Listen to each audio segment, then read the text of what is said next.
बीते कल भागलपुर जिले के सुल्तानगंज नगर परिषद में एक बड़ी घटना को अंजाम दी गई।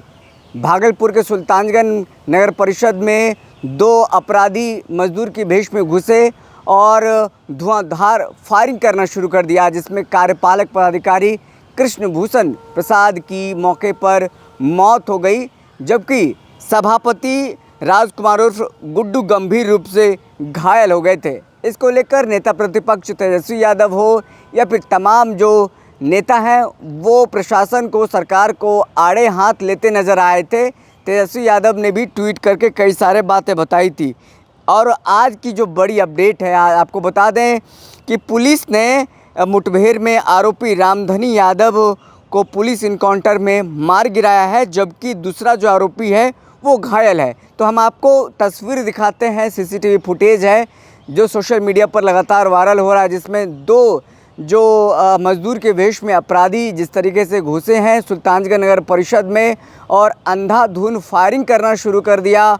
और उसके बाद कार्यपालक पदाधिकारी कृष्णभूषण प्रसाद की मौके पर हत्या हो गई और जो सभापति हैं राजकुमार उर्फ गुड्डू वो गंभीर रूप से घायल हो गए हैं। तो सीसीटीवी फुटेज भी लगातार सोशल मीडिया पर वायरल हो गया है।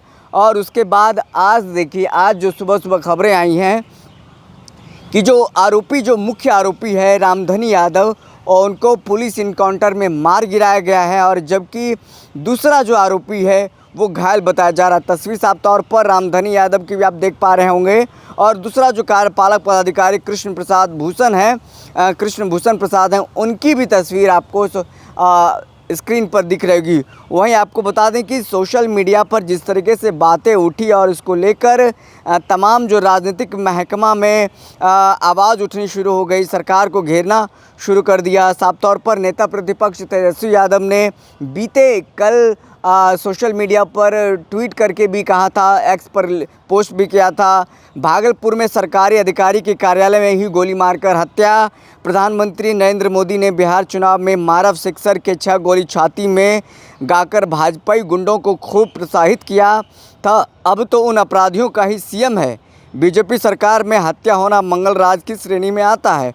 वहीं दूसरी अगर पोस्ट में देखें तो तेजस्वी यादव ने सीसीटीवी फुटेज भी जारी किया है अपने सोशल मीडिया हैंडल से, जिसमें लिखा है, डबल इंजन पावर्ड सुशासनी गुंडे सरकारी दफ्तर में घुसकर सरकारी अधिकारी पर दिन दहाड़े ताबड़तोड़ फायरिंग कर उसकी हत्या कर देते हैं।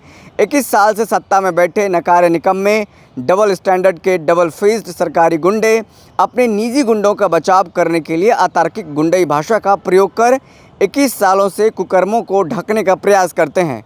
यही दोहरे चरित्र के सत्ताधारी गुंडे बिहार और बिहारी अस्मिता के सबसे बड़े दुश्मन हैं। सरकारी अधिकारी की सरकारी कार्यालय में हुई हत्या पर सत्ता में बैठे गुंडे चुप क्यों हैं? क्या सीएम और दो डिप्टी सीएम सरकारी हत्यारों की जाति खोजने में व्यस्त है, या फिर आरोपियों को पाताल से खोजने वाले अपने उसी घिसे पीटे और डेटेड नीरस डायलॉग को जुगाली करते रहेंगे? तो इस तरीके का सोशल मीडिया पर लगातार देखिए तेजस्वी यादव सरकार को आड़े हाथ लेते नज़र आ रहे थे। और अब सम्राट चौधरी जो बिहार के मुख्यमंत्री हैं वो भी एक्शन में नज़र आए और साफ तौर पर प्रशासन को कह दिया जो आरोपी हैं उन पर जल्दी से जल्दी कार्रवाई की जाए। और सुबह जो खबरें आई हैं, खबरें आई हैं कि आरोपी रामधनी यादव को पुलिस इनकाउंटर में मार गिराया है, जबकि दूसरा जो आरोपी है वो घायल है। तो जो मुख्य आरोपी है रामधनी यादव, उसको मार गिराया गया है बिहार पुलिस की तरफ से। वहीं प्रमोद कुमार यादव जो है एसएसपी हैं भागलपुर के, उन्होंने पूरी जानकारी दी है। हम आपको सुनाएंगे कि प्रमोद यादव और क्या कुछ कहते हुए नजर आ रहे हैं। सबसे पहले उनके बयान को सुनिए। घटना घटित हुई उसके बाद हमारी कई टीम गठित कर दी गई थी और मैं स्वयं और सीनियर पदाधिकारी भी घटनास्थल पर तुरंत पहुंच गए थे। हमारी एफएसएल की टीम पहुंच गई थी और हम लोगों ने 3 से 4 टीमों का गठन किया वहां पर तत्काल, और हमारी सभी टीम वहां पर छापामारी आरंभ कर दी। और उसी छापामारी के दबाव में और जो इन लोगों को जब प्राप्त हुआ कि एक ऑफिसर की भी जो मृत्यु हो गई है, तो इन लोगों को फिर किसी दबाव बस जब छापामारी चारों तरफ से हमारे थाना चेकिंग भी स्टार्ट हो गई थी, तो उसी में फिर ये लोग जब घेराबंदी हुई तो भाग के जो है ऑटो में बैठ के थाना के पास पहुंच के सरेंडर करने के लिए हमारी टीम ने तुरंत उनको पकड़ा और उसके बाद आगे पूछताछ की गई, जो विधिवत आगे प्रक्रिया होती है वो संपन्न की गई। और उसी के आलोक में फिर रात्रि में इनको जो है ये पूछताछ जब की गई कि ये जो हथियार इसमें प्रयोग किए थे और अन्य सामग्री वो कहाँ पर उन्होंने डंप किया है, कहाँ पर उसको जो है डिस्पोज किया है या फेंका हुआ है। तो फिर उन्होंने जो घटना जो बताया कि इस क्षेत्र में चलना है, उस क्षेत्र में जो वहाँ के सुल्तानगंज क्षेत्र में ही लोकल ये ग्रामीण क्षेत्र था, वहाँ पर जब ले जाया गया तो उसकी एक प्लानिंग थी कि पहले से भी वो अधिकारी के ऊपर हमला कर चुका था, तो वो एक तरीके से कुख्यात था।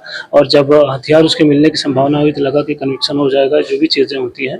तो उसके जो सहयोगी थी उसका शायद पीछा कर रहे थे और जब पुलिस टीम वहाँ पर पहुंची तो उसको छुड़ाने के लिए उन्होंने पुलिस टीम पे जो है फायरिंग की। और उस फायरिंग के दौरान फिर जो है जब मौका मिला तो इसने भी जो है वहाँ जो पिस्टल थे सपना लेके जो है पुलिस टीम के ऊपर जो है फायरिंग करने की कोशिश की, फायरिंग की। तो उसी के आलोक में जो है पुलिस टीम जो है चोटिल भी हो गई, कुछ गिर गए। उसी के आलोक में जो है इन्होंने डिफेंसिव आत्मरक्षार्थ जो है फायरिंग की और उसी के आलोक में जो है ये जो मुख्य अभियुक्त रामधनी यादव था ये घायल हो जाता है। और साथ में हमारे जो है डीएसपी नवनीत और इंस्पेक्टर ये परमेश्वर और इंस्पेक्टर मृत्युंजय, इनको भी अलग अलग जगह जो है गोलियों के जो है वो हल्का सा ये घाव लगता है। और उसके बाद फिर उनको सभी जो घायल थे उनको जैसे सूचना प्राप्त होती है तत्काल वहाँ से थाना से ये हॉस्पिटल जो है रेफर किया जाता है और हॉस्पिटल में यहाँ पर इनको एडमिट किया गया।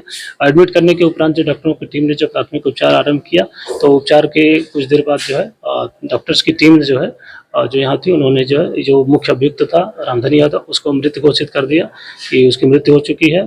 और जो हमारे पुलिसकर्मी घायल हैं वो इलाजरत हैं, उनका जो है बेहतर हम लोग जो है इलाज कराने के लिए सुनिश्चित कर रहे हैं। डीएम सर भी यहाँ आए हैं, उन्होंने भी डॉक्टर से बात किया कि हमारी जो पुलिस टीम है उसका बेहतर इलाज हो और आगे की जो विधि संगत प्रक्रिया है हम लोग उसको सुनिश्चित कर रहे हैं। 2 और अभियुक्त थे जो वहाँ पर जो है गिरफ्तार हैं। तो इस तरीके से इस घटना में जो तीनों मुख्य अभियुक्त शामिल थे जिन्होंने घटना को अंजाम दिया था, एक जो है पुलिस की जो आत्मरक्षार्थ कार्रवाई में जो है बाद में उसकी मृत्यु हो गई। बाकी 2 अभियुक्त वहाँ पर पुलिस की अभिरक्षा में है, आगे की प्रक्रिया संपन्न की जा रही है। तो आपने सुना भागलपुर के एसएसपी हैं प्रमोद कुमार यादव, जिस तरीके से भागलपुर के सुल्तानगंज में के नगर परिषद में एक बड़ी घटना को अंजाम दिया गया, जिसमें नगर परिषद के जो सभापति हैं वो गंभीर रूप से घायल हो गए और जो कार्यपालक पदाधिकारी हैं कृष्ण भूषण प्रसाद, उनकी हत्या हो गई, उनकी मौत हो गई मौके पर, जिसको लेकर तमाम सारी बातें बताई गई।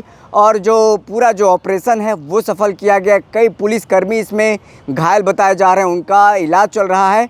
वहीं इसको लेकर सम्राट चौधरी जो बिहार के मुख्यमंत्री हैं उन्होंने भी ट्वीट कर जानकारी दी है और क्या कुछ लिखा है ये भी आपको बताएंगे।